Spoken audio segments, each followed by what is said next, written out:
तो दोस्तों, सरस्वती एकेडमी के इस ऑनलाइन प्लेटफॉर्म पे एक बार फिर आपका स्वागत है। आज हम जो टॉपिक डिस्कस करेंगे वो हमारा है ठोस गोले के कारण गुरुत्वीय विभव तथा क्षेत्र। तो gravitational potential and field due to a solid sphere. Last lecture में हमने ग्रेविटेशनल पोटेंशियल एंड फील्ड निकाला था due to a spherical shell. अब स्फेरिकल शेल यहां पर नहीं है, यहां पर सॉलिड स्फीयर है, एक ठोस गोला है।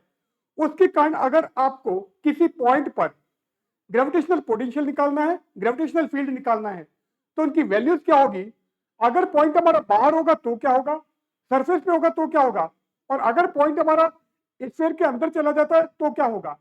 तो डिस्टेंस के साथ में पोटेंशियल एंड फील्ड कैसे वेरी करेगा, ये भी हम यहां पर डिस्कस करेंगे।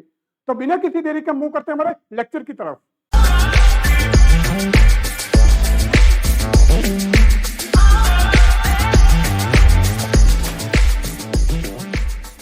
नाउ आज जो हम टॉपिक डिस्कस करेंगे वो क्या क्या है। सबसे पहले हमारा होगा potential and gravitational field due to a solid sphere. तो ठोस गोले के कारण गुरुत्वीय विभव तथा गुरुत्वीय क्षेत्र किस परिस्थिति में।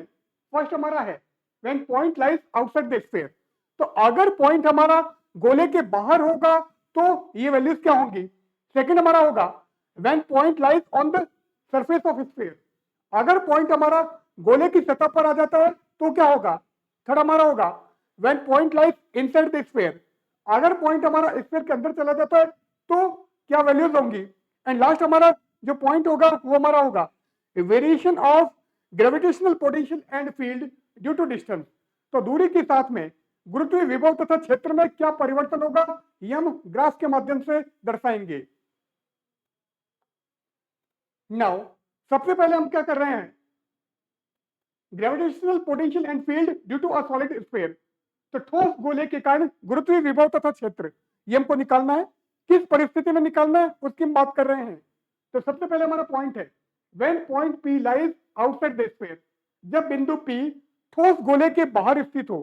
तो अगर पॉइंट पी हमारा किसी ठोस गोले के बाहर आ जाता है, ऑब्जर्वेशन पॉइंट हमारा ठोस गोले के बाहर है, तो उस अवस्था में गुरुत्वीय विभव का मान क्या होगा, गुरुत्वीय क्षेत्र का मान क्या होगा, ये हमको निकालना है। नाउ यहां पर हमने क्या किया है, एक स्फीयर दिखाया है। तो ये जो हमारा येलो कलर का है ये एक स्फीयर है। अब ये जो हमारा स्फीयर है, ये जो ठोस गोला है, ये कई गोलीय कोशों से निर्मित मानेंगे। तो number of sphere sorry number of spherical shell हमने दिखा दिया है, कई हमने गोलीय कोश दिखाए हैं। तो एक गोलीय कोश हमारा ये हो गया, एक ये हो गया, एक ये हो गया। तो इस टाइप से अगर आप गोलीय कोश को एक के ऊपर एक भरते जाओगे, इनकी त्रिज्या आप उत्तरोत्तर क्रम में बढ़ाते जाते हो, तो अंत में हमको एक बड़ा गोला मिल जाएगा, तो एक ठोस गोला मिल जाएगा। उसके कारण हमको क्या निकालना है, किसी बिंदु पर गुरुत्वीय विभव तथा क्षेत्र का मान निकालना है, ग्रेविटेशनल पोटेंशियल एंड फील्ड निकालना है। तो हम क्या मान रहे हैं, हमने ये माना है कि हमारा जो ठोस गोला है वो कई गोलीय कोशों से निर्मित है। Let a solid sphere be made up of a large number of thin spherical shell. तो कई पतले गोलीय कोशों से निर्मित हमारा क्या एक ठोस गोला है।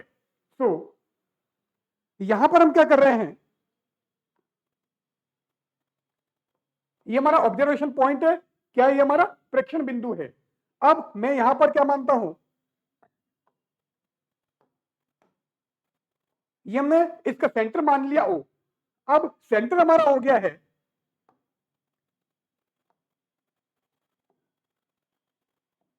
तो आप क्या करोगे, आप यहां से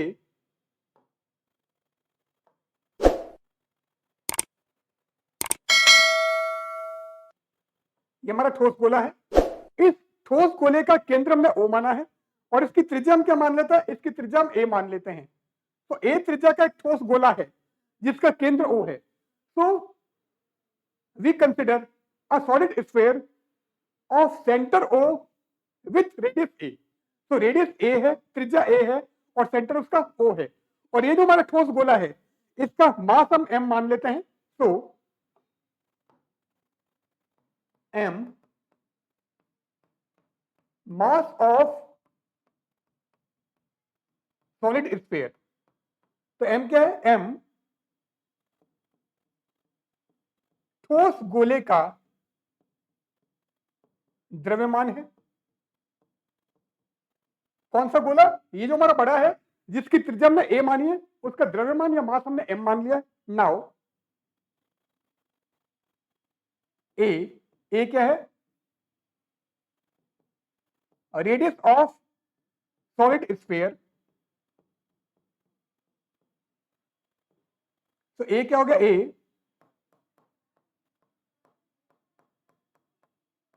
ठोस गोले की त्रिज्या है। अब मैं यहां पर हिंदी और इंग्लिश दोनों लिख देता हूं, पर जो हम पीडीएफ नोट अपलोड करते हैं तो वहां पर एक के अंदर तो आपको हिंदी इंग्लिश दोनों मिल जाती है, और जो इंग्लिश मीडियम के स्टूडेंट हैं उनको केवल ये सारा इंग्लिश के अंदर मिलता है। तो ये जो हम हिंदी में लिखते हैं इसको मैं एलिमिनेट कर देता हूँ, इसको रिमूव कर देता हूँ, जिससे इंग्लिश मीडियम वाले को कोई दिक्कत नहीं आए। और हिंदी मीडियम वाले के लिए, क्योंकि इंग्लिश की टर्मिनोलॉजी समझनी जरूरी है, तो वहां पर उसको इंग्लिश और हिंदी दोनों की टर्मिनोलॉजी मिल जाती है, दोनों लैंग्वेज के अंदर नोट्स मिल जाते हैं। नाउ पी हमने क्या लिया है? पी हमारा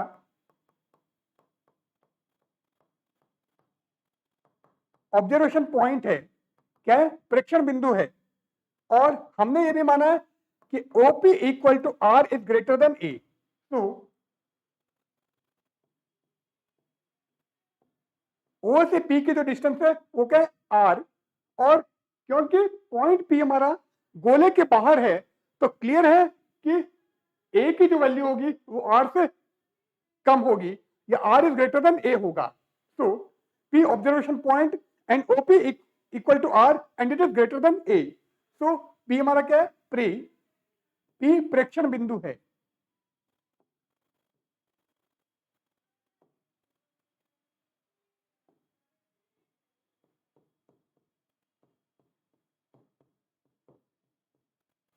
P प्रेक्षण बिंदु, एंड साथ में हमने ये भी माना है कि OP इक्वल टू R है एंड R की वैल्यू A से ज्यादा है, अधिक है।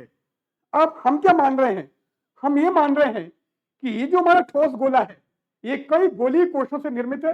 It is made up of large number of spherical shells. तो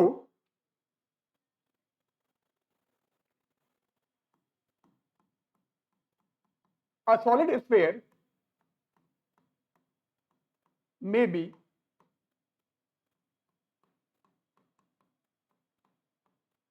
considered of a large number of thin spherical shells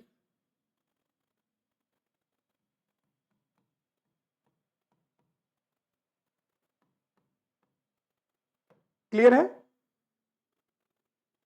And these cells concentric with the sphere, with the sphere। क्या मतलब हुआ? कि ये जो हमारे गोलीय कोश हैं इनके सभी के केंद्र एक ही हैं, ये संकेंद्रीय हैं। तो इसको हिंदी में मैं भी लिख देता हूं। तो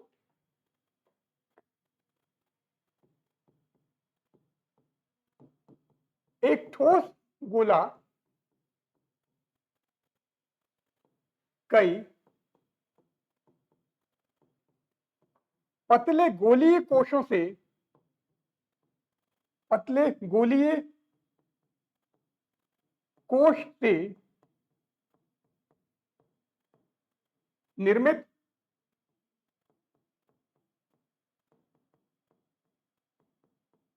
माना जा सकता है,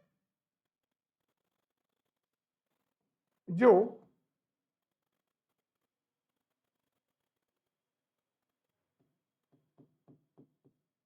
गोले के साथ संघ केंद्रीय हैं। संघ केंद्रीय हैं मतलब सभी के केंद्र एक ही हैं। ऑल आर कंसेंट्रिक कोसेंट्रिक, तो सभी के सेंटर हमारे कॉमन है। नाउ अब हम क्या कर रहे हैं? अब यहां पर हमने नंबर ऑफ स्फेरिकल शेल्स माने हैं। एक शेल हमारा ये होगा, दूसरा ये होगा, तीसरा ये होगा, इसी तरह से नंबर ऑफ शेल्स हैं। अब ये जो हमारे शेल है इनके मासेज या द्रव्यमान में M1 M2 M3 Mn मान लेता हूं, एंड इनकी जो डिस्टेंस है, रेडियस है, वो हम क्या मान लेते हैं? वो रेडियस हम R1 R2 R3 वगैरह मान लेंगे। पर रेडियस से हमको कोई मतलब नहीं है, हमको पॉइंट पी पर पोटेंशियल निकालना है, और पॉइंट पी की जो ओ से डिस्टेंस है वो हमारी आर है। तो यहां पर गलत लिख दिया, तो इसको मैं सही कर देता हूं। तो ये हमारा क्या है, ये आर है। नाउ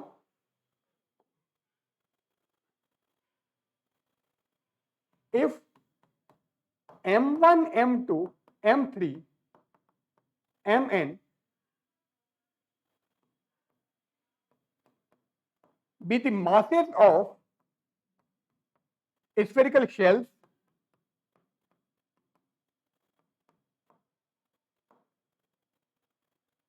यदि m1 m2 m3 mn गोलीय कोश के द्रव्यमान हैं, गोलीय कोशों के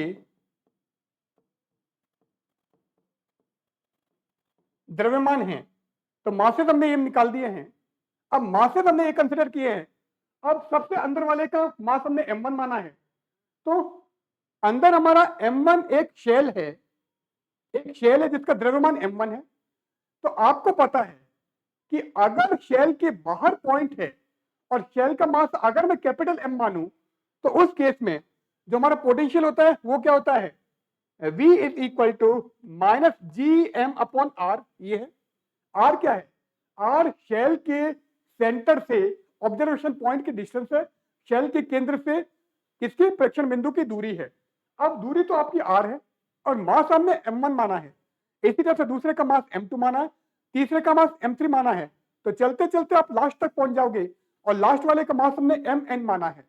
तो आप क्या करोगे, ये जो आपके इंडिविजुअल शेल्स है, इन सारे शेल्स के कारण, इन सभी कोशों के कारण बिंदु P पर हम विभव का मान निकालेंगे और लास्ट में क्या करेंगे, ये जो सारे विभव आते हैं, पोटेंशियल आते हैं, इनको ऐड कर देंगे। तो अगर फर्स्ट के कारण आप V1 लेते हो, सेकंड के कारण V2 लेते हो, लास्ट के कारण आप Vn लेते हो, तो फॉर्मूला हमारा क्या है, V equal to minus G M upon R. तो ये क्या जाएगा, लिख देता हूं मैं यहां पर, since V equal to minus G M upon R and ये कब है, if R is greater than A। तो यदि R का मान A से अधिक हो, मतलब बिंदु हमारा गोलीय कोश के बाहर स्थित हो, तो V का मान हमारा ये होता है। एंड ये क्या है, this is due to shell, ये कोश के कारण विभव का मान है। नाउ अब हम फर्स्ट के कारण V1, सेकंड के कारण V2 और लास्ट के कारण Vn मान लेते हैं। तो टोटल पोटेंशियल क्या हो जाएगा, तो मैं यहां पे लिख देता हूं। Now total potential at P due to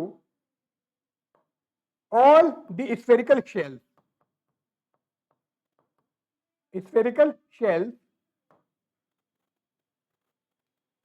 यदि सभी गोलीय कोशों के कारण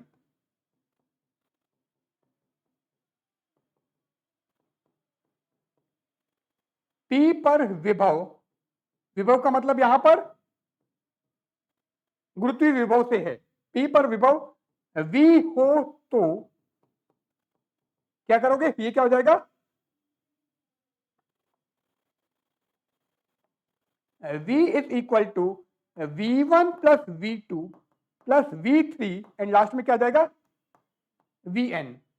अब V हमारा minus G M upon R है, तो V1 क्या आएगा, minus G M one upon R, V2 आ जाएगा minus G M two upon R and last में Vn आ जाएगा minus G M N upon R. तो ये सारी वैल्यूज हम यहां पर रखेंगे, तो V क्या हो जाएगा, तो V is equal to, minus में कॉमन ले लेता हूं, तो G M one upon R plus G M two upon R plus G M three upon R and last में जाते हुए क्या जाएगा, G M N upon R, ये आ गया। अब यहां पर हम minus G upon R common ले लेते हैं, so minus G by R common ले लिया, तो m1 plus m2 plus m3 plus mn, और अगर मैं इन सभी को ऐड कर दूं तो हमको क्या मिल जाएगा, ये आ जाएगा हमारा m, और m का मतलब total mass of shell, total mass of sphere, total mass of sphere, या फिर ये लिख दो,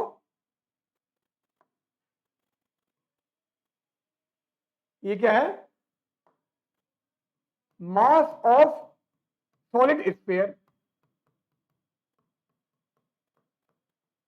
क्या हो गया, ठोस गोले का द्रव्यमान, जो हमने पहले लिखा हुआ है। तो m आ गया, इसका मतलब v की वैल्यू क्या आ गई, तो v is equal to minus G M upon R. तो फॉर्मूला हमारा वही रहता है, कब, अगर r की वैल्यू a से ज्यादा है, या पॉइंट अगर हमारा ठोस गोले के बाहर है, तो विभव का मान वही रहता है जो कि हमारा गोलीय कोश की अवस्था में था। So here the value of potential will be same, or the value of gravitational potential remains same, and it is same as that of spherical shell. So the potential due to spherical shell and the potential due to solid sphere will be same only when the point lies outside the sphere. तो यदि बिंदु हमारा गोले के बाहर है, तो चाहे आप गोलीय कोश ले लो या ठोस गोला लो, गुरुत्वीय विभव का मान समान रहता है। अब यहां पर हम क्या निकाल देते हैं, ग्रेविटेशनल फील्ड इंटेंसिटी भी निकाल देते हैं, गुरुत्वीय क्षेत्र की तीव्रता भी निकाल देते हैं। सो ग्रेविटेशनल फील्ड इंटेंसिटी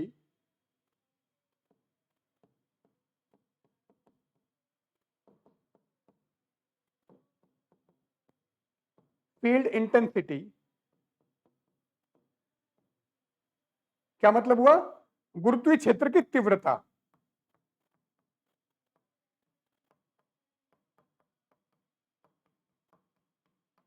अब विभव और तीव्रता में रिलेशन आपको पता है, क्या था, E is equal to minus dv by D R. तो आपके पास में v की वैल्यू आ गई है, तो minus d by D R of minus G M upon R. अब माइनस माइनस तो प्लस हो गया, gm आपका कांस्टेंट है, एंड 1 अपॉन आर का अगर डिफरेंशियल करोगे तो होता माइनस 1 बाई आर स्क्वायर। इसका मतलब हमको जो E की वैल्यू मिली है वो क्या हो गई, minus G M upon R square. तो अगर पॉइंट हमारा बाहर है, तो चाहे आप स्फेरिकल शेल लो या फिर आप सॉलिड स्फीयर लो, तो चाहे आप गोलीय कोश लो या आप क्या लोगे, ठोस गोला लो, गुरुत्वीय क्षेत्र की तीव्रता समान रहती है। तो पोटेंशियल भी सेम है और इंटेंसिटी भी सेम है, ग्रेविटेशनल फील्ड इंटेंसिटी भी सेम है। नाउ सेकंड पॉइंट हमारे पास में क्या है, when point P lies on the surface of solid sphere, जब बिंदु P ठोस गोले की सतह पर स्थित हो। अब अगर पॉइंट हमारा ठोस गोले की सतह पर आ जाता है, क्या हो जाता है, सॉलिड स्फीयर की सरफेस पर आ जाता है, तो क्या होगा, तो ये हमारा सेंटर है, एंड इसको हमने क्या माना है, ए माना है। तो ऑब्जर्वेशन पॉइंट हमने ये बोला है कि ऑब्जर्वेशन पॉइंट मेरा सरफेस पर आ गया है। तो अगर ऑब्जर्वेशन पॉइंट या प्रेक्षण बिंदु सतह पर आ जाता है, इसका मतलब यहां पर हमारे पास में क्या हो गया, R इक्वल टू ए हो गया है। तो आपने V की जो वैल्यू निकाली थी उसमें आपको R को A कर देना है। तो V हमारा क्या था, V था minus G M upon R, and E हमारा था minus G M upon R square. तो आप यहां पर R को A कर दो, तो जैसे हम R को A करते हैं, V हमारा क्या बन जाता है, minus G M upon A, and E क्या बन जाता है, minus G M upon A square. तो अगर हमारा जो ऑब्जर्वेशन पॉइंट है, प्रेक्षण बिंदु है, वो गोले की सतह पर हो, तो उस अवस्था में V और E के मान ये होंगे। तो ये भी वही मान है जो कि आप ठोस गोले की जगह आप क्या लेते हो, गोलीय कोश लेते हो, तो भी यही रहते हैं। इसी के साथ आज का हमारा लेक्चर एंड होता है। तो आप इस वीडियो को लाइक कीजिएगा, शेयर कीजिएगा। अगर आपको ये पूरा वीडियो देखना है, तो हमारा जो सारस्वत एकेडमी ऐप है, वो उस पर उसका लिंक हमने डिस्क्रिप्शन बॉक्स में दे रखा है। तो उस लिंक पर आप जाकर ये लेक्चर पूरा देख सकते हो। तो बहुत जल्दी मिलते हैं एक नए वीडियो के साथ में, तब तक के लिए गुड बाय।